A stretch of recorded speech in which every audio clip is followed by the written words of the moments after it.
I don't need a husband with dementia who can't earn money anymore. You take care of him by yourself, Pamela, my mother-in-law said. She moved into a high-rise apartment with my husband, Oliver. I'm tired of living with you who can't even get along with my mother. Even Oliver, whom I thought was on my side, said this and left. I stood there shocked by the sudden turn of events. Finally, those idiots are gone. The one who reached out to me with these words was surprisingly Harrison, my father-in-law, who was supposed to have dementia. I am Na, 25 years old. Oliver and I are about to celebrate our second wedding anniversary. We both work and don't have children. Since we're both busy with our jobs, we decided not to have kids. Oliver and I work at the company run by Harrison. I joined the company as a mid-career hire a few years ago, and Oliver and I, being the only two in our cohort, quickly became friends. Unlike me, who is shy and reserved, Oliver is outgoing and sociable, always surrounded by people. I fell for Oliver without knowing he was the son of the president. Half a year after joining, when Oliver was transferred to another department, he confessed to me. I was planning to announce it to other employees when I transferred, but actually I'm the only son of the president and the next president, so I have to study a lot to become president. I might be busier than before, and we may not have much time together, but is that okay? I was surprised by his words. Until then, he had never shown any signs of being the president's son. I had no idea, but I don't mind if you're busy. I love my job and want to do my best, so it's fine if we don't have much time together. I was headhunted by the president to work at his company because of my multiple qualifications. In my previous company, I couldn't make full use of my qualifications, but now I enjoy my job immensely. That's why I wanted to focus on my career for a while. Hearing this, Oliver's expression relaxed. Really? That's great. Then let's work well together. And so Oliver and I started dating. I was surprised to learn he was the president's son, but I was more thrilled to be dating him. After a year and a half of dating, Oliver and I got married. Even after marriage, both of us were career-focused and didn't have much time together, but when we did have time off, we would go out together. Those modest times with Oliver were my greatest happiness. Now both of us hold positions in the company and are doing well in our jobs. But then an unexpected event happened. Harrison, the company's owner, suddenly fell ill. After surgery, he recovered enough to lead a normal life, but it was difficult for him to continue working. Since Oliver was still inexperienced, Harrison entrusted the presidency to his most trusted subordinate and retired from the company. That's when the discussion of living with my in-laws started. Pamela, my mother-in-law, proposed the idea one day. Oliver and I were called to the in-laws' house by Pamela. Harrison was out on errands, and only Pamela, Oliver, and I were at the house. I'm getting old, and my bones ache. I can't take care of Harrison alone, Pamela said in a gentle tone, then turned to Oliver, begging, I'm busy with work too. Even if we live together, I can't take care of Dad. But hiring a house aide would be helpful. If someone could help with the housework, Pamela said, looking at me. But I can't quit my job either, said Oliver, also looking at me. What is this? They want me to quit my job? As I remained silent, Pamela, losing patience, spoke up. That's it. Nina should retire and take care of Oliver. Pamela, who had been so meek, was now showing a completely different side. The project we're currently working on in our department relies heavily on my qualifications. At the very least, I can't quit until it's finished. However, Pamela and Oliver ruthlessly interrupted me. I can't wait for something like that. My body will break down. In the meantime, we can just recruit someone else with the same qualifications. If we explain the situation to the current president, he'll understand. I was quite shocked by Oliver's words. He had seen up close how much I loved my job, yet Oliver didn't defend me at all and sided with Pamela.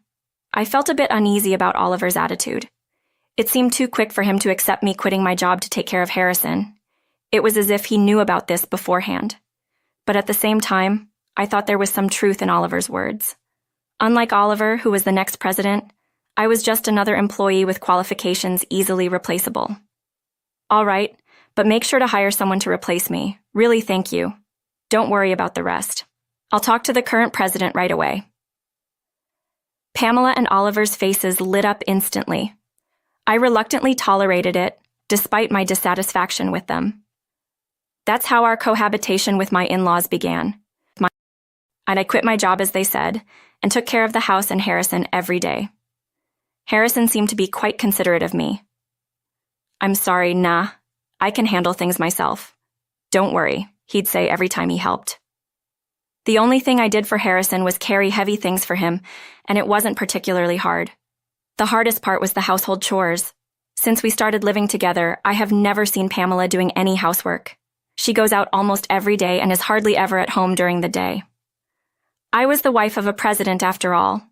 It's natural for me to have a wide social circle, she'd say. Even now, for Oliver's sake, I maintain good relationships with my acquaintances.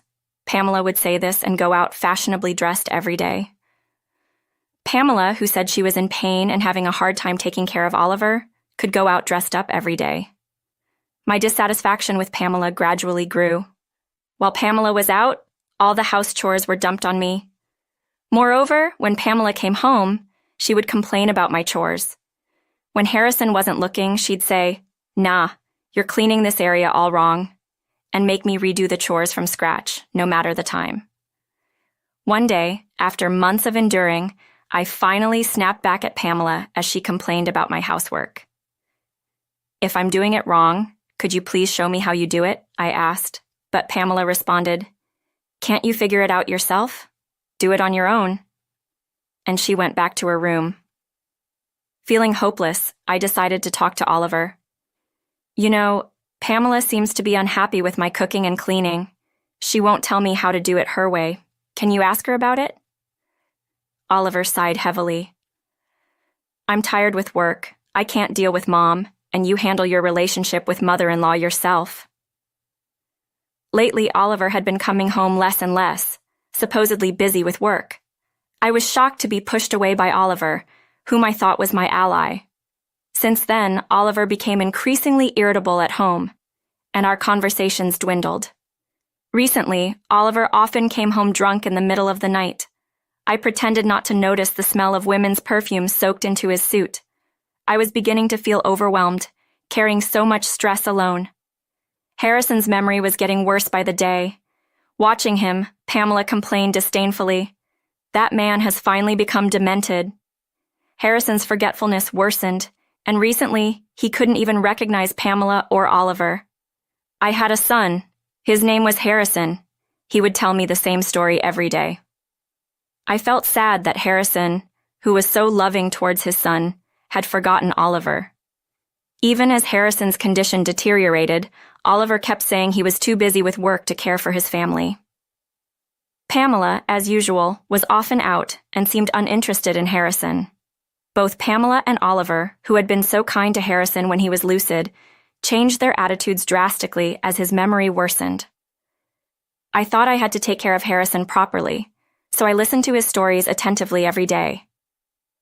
Then, one day, something happened. As usual, I was cooking dinner, waiting for Pamela and Oliver to return.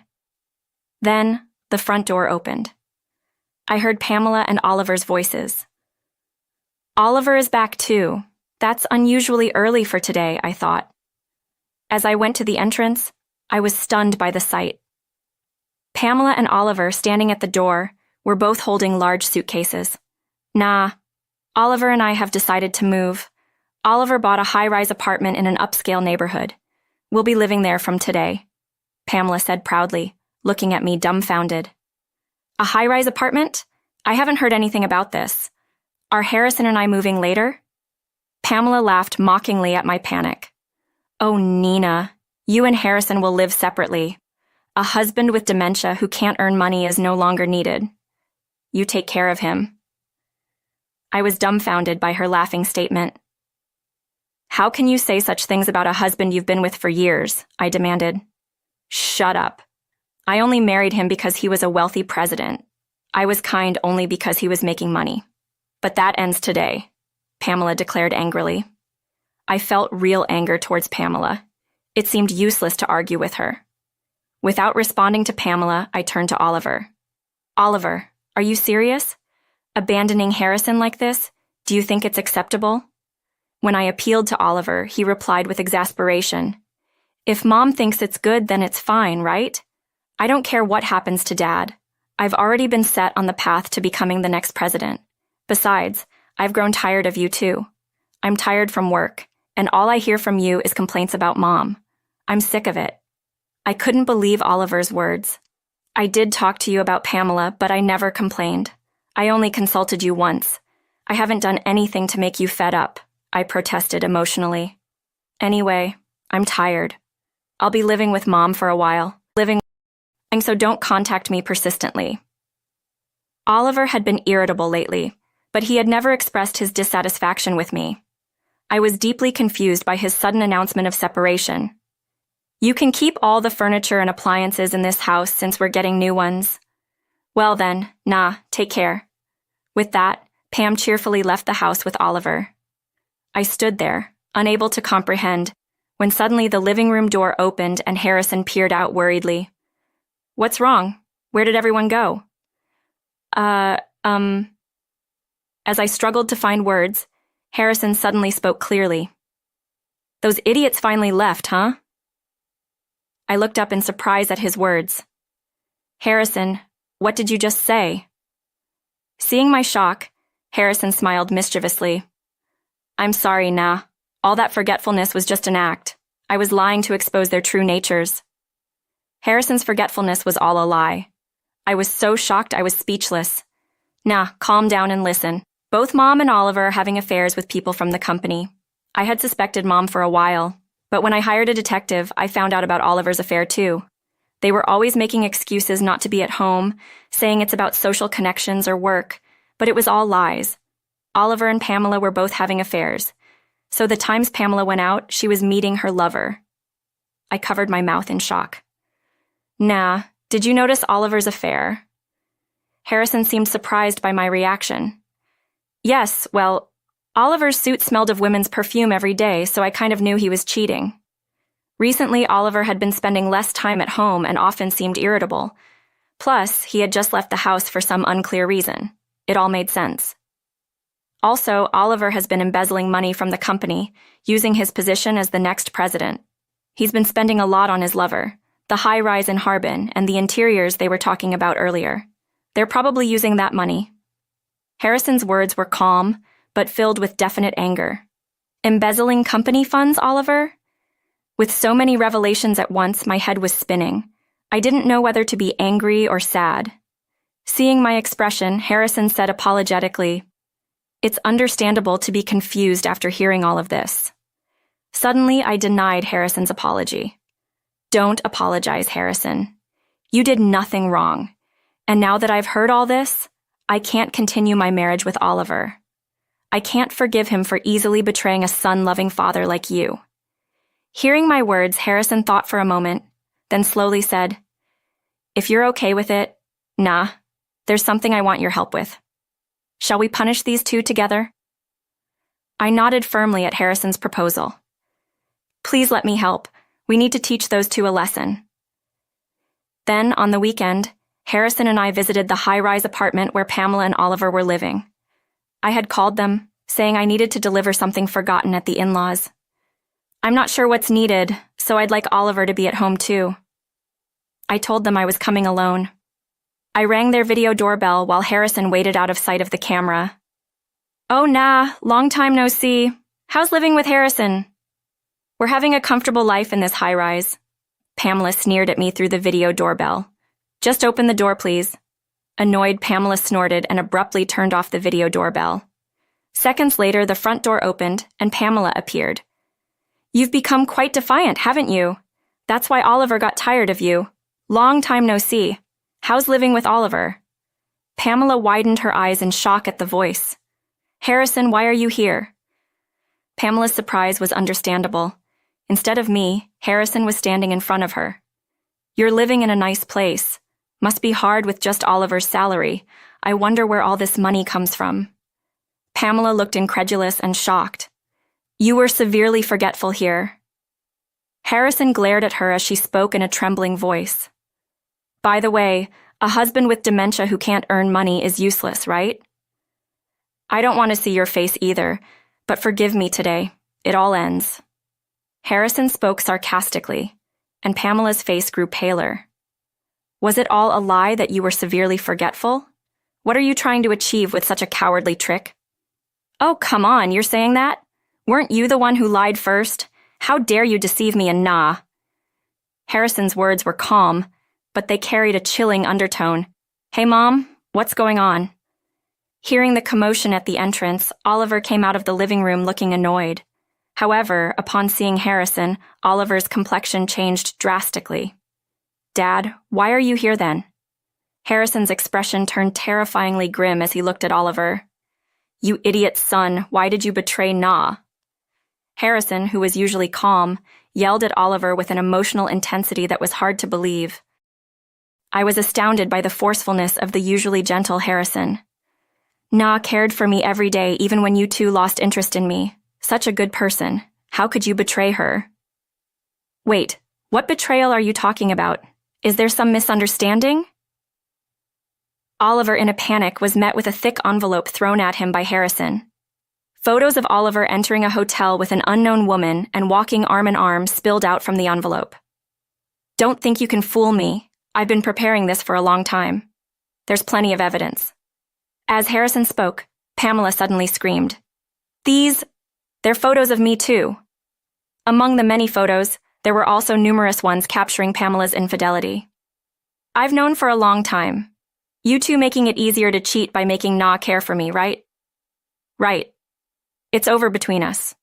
And of course, I'll be seeking compensation. As Harrison said this, Pamela's face twisted in frustration. Well, that's fine. Oliver is the next president now. We're not short of money. I'll pay the compensation. Pamela snorted confidently, still seeming composed.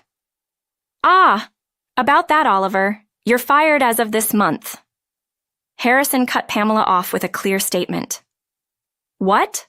I'm fired? Why? Oliver's voice trembled. You used your position as the next president to do whatever you pleased, right? I already know about the embezzlement. You've been keeping the staff quiet for quite a while. Oliver began to tremble slightly at Harrison's words. That's not true. There's a reason for it. I don't want to hear excuses. I know all about the branded goods you've been buying for your mistress. Harrison spoke ruthlessly. Oliver choked on his words. I pretended to have dementia to uncover this. You were thorough in covering your tracks, so I made you think I had dementia to catch you off guard. You immediately moved to this high-rise apartment. You're too careless. How did you find out? I silenced all the employees who knew about the embezzlement, Oliver blurted out in a panic. The current president was my most trusted subordinate. He's really competent and noticed your misconduct quickly. He was just struggling to find legal evidence. That's why I acted like I had dementia. Hearing Harrison's story, Oliver collapsed to his knees. Legally prosecuted? That can't be. I'm the next president. Oliver was flustered, and Pamela's face turned pale beside him. What if Oliver is fired? How will we live? And if he gets a criminal record? Harrison looked at them with cold eyes. Oh, Oliver, what you did is a serious crime. You'll have to pay for it. Also, the position of next president isn't something you earned yourself. I knew you weren't capable. That's why I didn't make you president immediately. But instead of growing, you misused your position and broke the rules. It's a pity. Harrison's tone sounded somewhat sad. Oliver's eyes filled with tears at his words. Damn, nah, you won't leave me, right? Oliver looked up at me with pleading eyes, but seeing him like that, I felt nothing for him anymore. Sorry, but we're getting a divorce. I can't stay married to someone who commits infidelity and crimes. Besides, you betrayed me and Harrison first. Goodbye. No, not Nah, too, Oliver cried out in anguish, his face wet with tears. Beside him, Pamela stood in a daze, shell-shocked. From now on, communicate through a lawyer. Let's go, Nah. Harrison said this to the two of them and then left the scene with me. Afterward, my in-laws quickly got divorced. My divorce from Oliver was finalized soon after their divorce. Pamela and Oliver, who committed adultery, were demanded to pay a lump sum as compensation. However, the two of them had squandered their savings and ended up having to borrow money to pay the compensation. Moreover, Harrison, adding insult to injury, sued Oliver for embezzling company funds. As a result, Oliver was fired from the company and faced a heavy compensation claim. Additionally, the rumor about Oliver spread to other companies in the same industry, making it difficult for him to find new employment. Now, the two of them are struggling to make ends meet, desperately working day and night at part-time jobs. On the other hand, I was invited by Harrison to return to the company. "You're an excellent employee, Nina. Our company needs you," he said. Accepting the invitation, I returned to work with renewed vigor. Perhaps due to my return to a job I love, I've been told I look happier and more radiant. From now on, I plan to live freely for myself. Let me know if there's anything else you need assistance